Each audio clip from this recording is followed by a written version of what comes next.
this video, I'm going to do some of the example solutions for 2.7 Part 2. And we're looking at compound inequalities, and we're looking at some absolute value inequalities in this section. Okay, so, and we're using interval notation and some other things from last section. So to start off, a compound inequality is when we have two inequalities in one statement. So in example 7, we see the two inequality symbols all on this one line right here.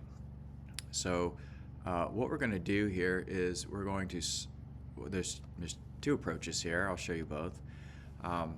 One method is to separate this compound inequality into two separate inequalities. So I'm going to say, I'll do the first one right here.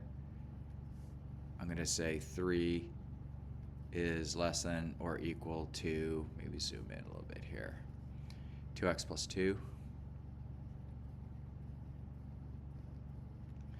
And then I have this second one right here, which is 2x plus 2 is less than 6. Okay, so I'm just going to now solve both of these separately. And so subtract 2 to both sides. Okay, and then divide by 2. So I get x is greater than or equal to 1/2. And then for this one, I'm going to solve for x.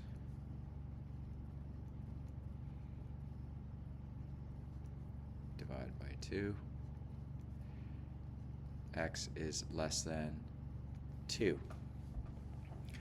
Okay, so if I were to put this on a number line, I would have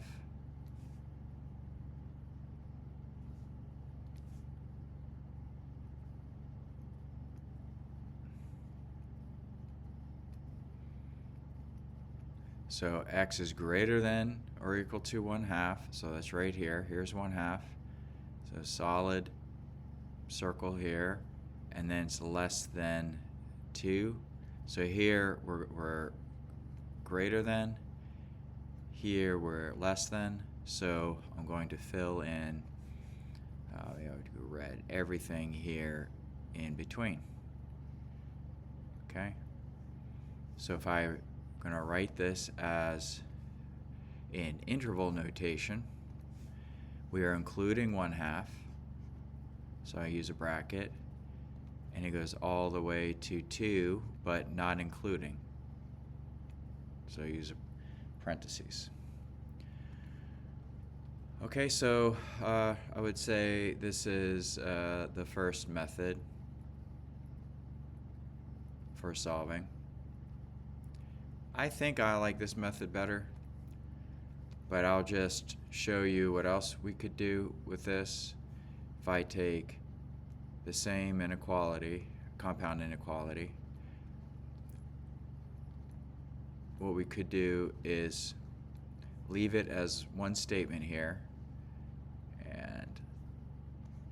and so we would just solve for x from this inside. So say, okay, first step would be to subtract 2, but when I subtract 2, I'm doing it on both sides of the inequality.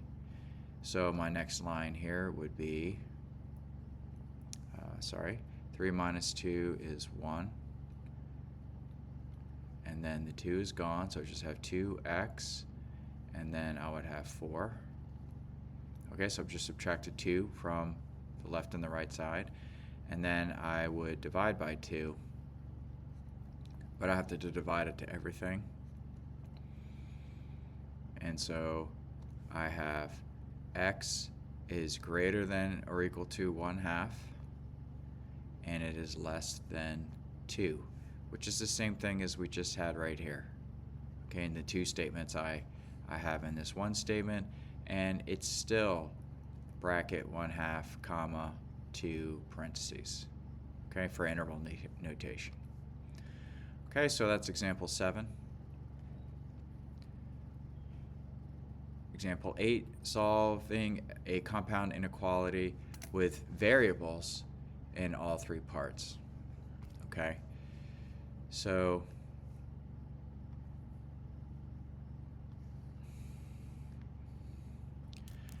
we could use either method for this. I'm going to stick with the first method. So I'm just going to break this up. So we've got this first inequality, and then I'm going to do this second one right here. So let's do this first one.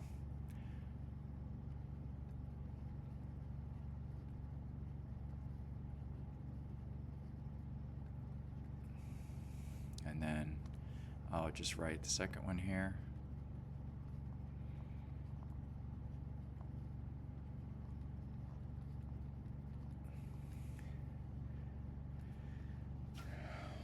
Okay, let's see. Subtract x. So I got 3 is greater than 6. Zoom in here. 6x minus 2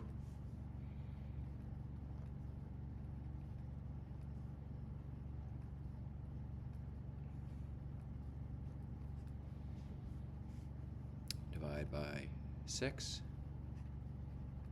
So I get x is less than 5/6. Okay, now let's do this one. Let's see, maybe I'll subtract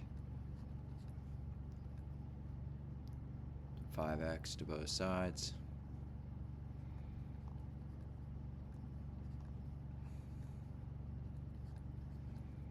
Add 2.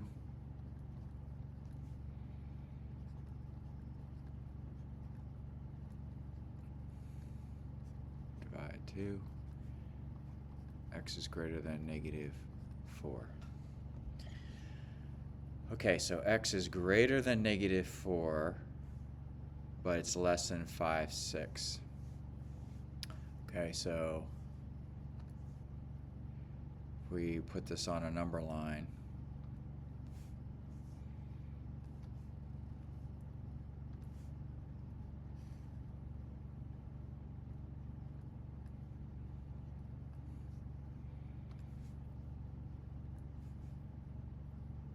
I'll do a blue here. So we've got, let's see, 0,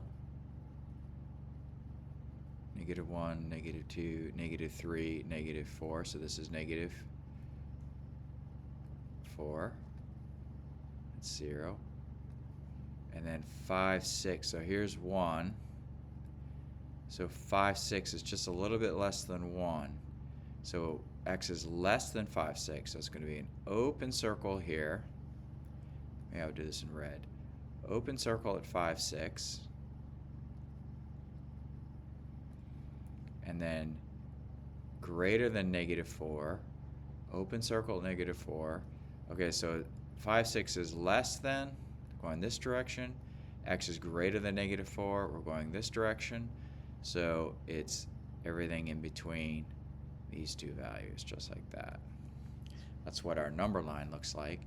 If I write this in interval notation, I just put it right below right here. We're saying not including -4, so parentheses all the way up to 5/6, not including.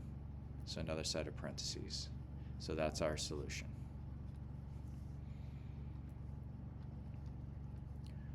Okay, so I mean, if I were to pick any numbers in here and substitute them, that would work. For instance, what if I were to put 0 in for this? So I would have 3 plus 0 is greater than 7 times 0 minus 2 is greater than 5 times 0 minus 10. Okay, so I have 3 here, I have -2 here, and then over here I've got -10. So is -2 less than 3?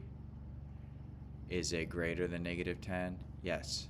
Okay, so that worked. And any of these values between negative 4 and 5, 6, not including, will work. Absolute value inequalities. Okay, so we worked with absolute value equations. Now we're looking at inequalities. So for an algebraic expression x and that k is greater than 0, remember when we had k is less than 0, do you remember how we got no solution before? I think we used it, the constant value was c. So if c was less than 0, then it was no solution. Okay, and then if c was equal to 0, there was 1. And then if c was greater than 0, right, and then we got 2 solutions. Okay, we got 2 solutions for that.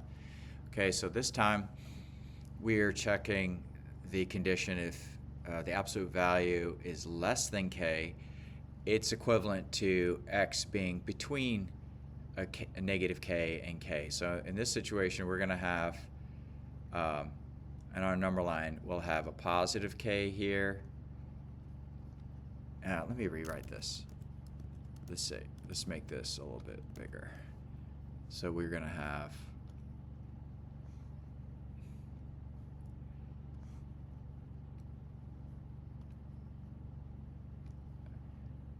so we got 2 number lines here because I'm going to do both conditions. And so we're going to have k is right here, so we're going to have an open circle at k, open circle at k, and I have an open circle at negative k. And so for this one, when absolute value is less than k, it's going to be everything in between right here. So this is going to be and right here. Everything in between. If it is greater than k, absolute value of x is greater than k, in this situation, we're going to apply negative k and k also, open circles. This is going to be an or, so it's going to be everything greater than k and or less than k. Okay, so for this one, the interval notation would look like this. Okay, so that's everything in between, not including. And then this one right here, we're going to go negative infinity to negative k, or k to positive infinity. Okay, so determining and these statements also apply to when it's less than or equal to and greater than or equal to. We just change the notation to reflect that. Determining a number within a prescribed distance. Describe all values x within a distance of 4 from the number 5. Okay, so one approach here says we're trying to understand what this means, is we can make a number line here. And so we're saying all values x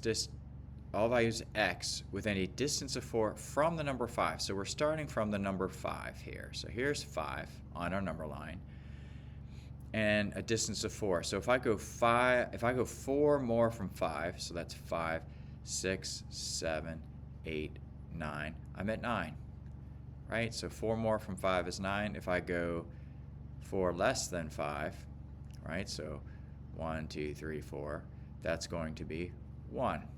So all values x within a distance of 4 within, right? So it could be less than 4. So for this one right here, I hope you see that it could be, let's go closed circle here, maybe a different color. Let's go light blue here. So within, we can go from 1 to 9, and it's everything, all the numbers here. So that would be bracket 1, comma, 9, bracket.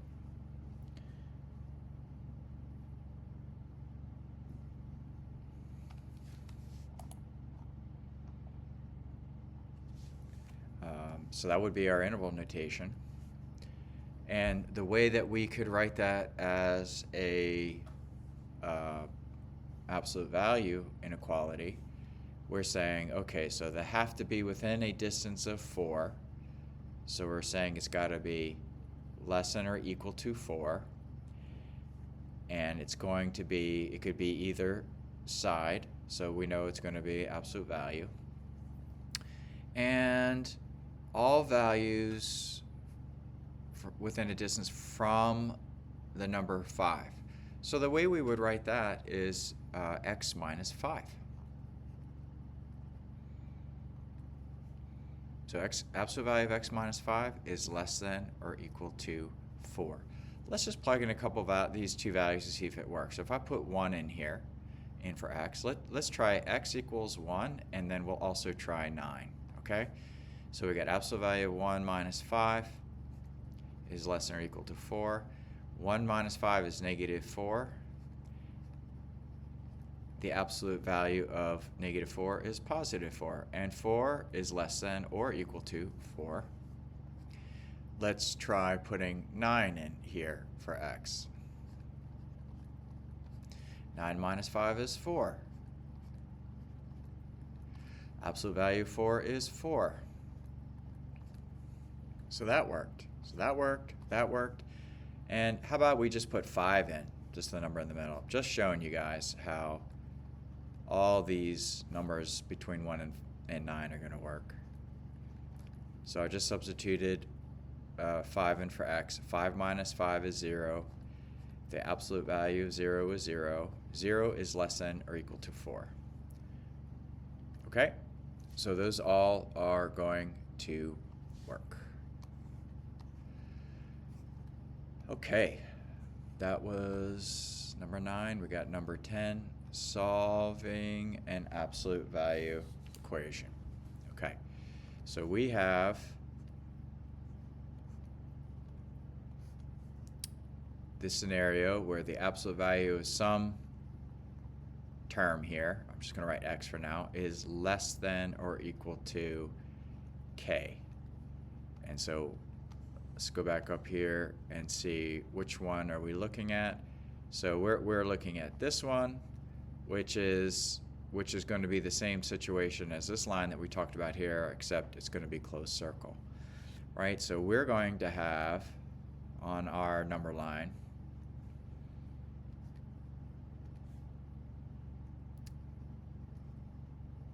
two closed circles here, and we're going to shade everything in between.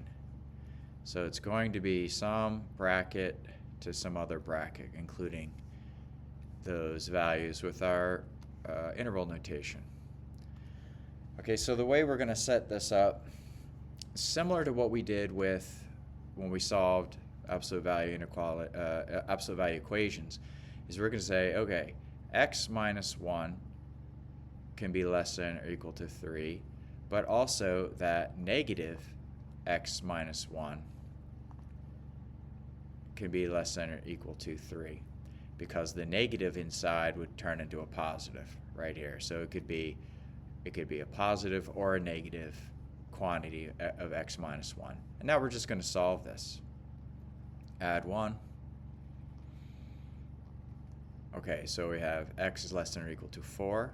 Now here's where we're going to be super careful. It's on this one. So when I divide both sides, so I can divide or I can multiply both sides by negative 1. I'll just divide here by negative 1 to both sides. So this just cancels the negative here. So I get x minus 1. Now when I multiply or divide by negative, I have to switch the inequality. So it was less than or equal to. Now it's greater than or equal to. 3 divided by negative 1 is negative 3. And then we're just going to finish solving for x. X is greater than or equal to negative 2. Okay, so we are saying x is greater than or equal to negative 2. So we're going this way. And x is less than or equal to 4, going this way.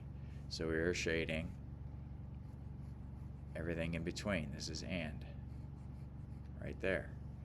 So my interval notation for this is negative 2, comma 4. All right. And I'm going to have to do example 11 in a second here. Got to go off to assembly at this point. Let's see, did I answer this question here? I did. That's going to work. You can try values between -2 including and -2 and 4, and they'll work. Just do one here real quick. Let's just say I decided to put 1 in, just to test it. So the absolute value of 1 minus 1 is less than or equal to 3. Absolute value is 0 is less than or equal to 3. 0 is less than or equal to 3. That checks. Okay guys, I'm going to stop it there and I'll finish the other one in another video.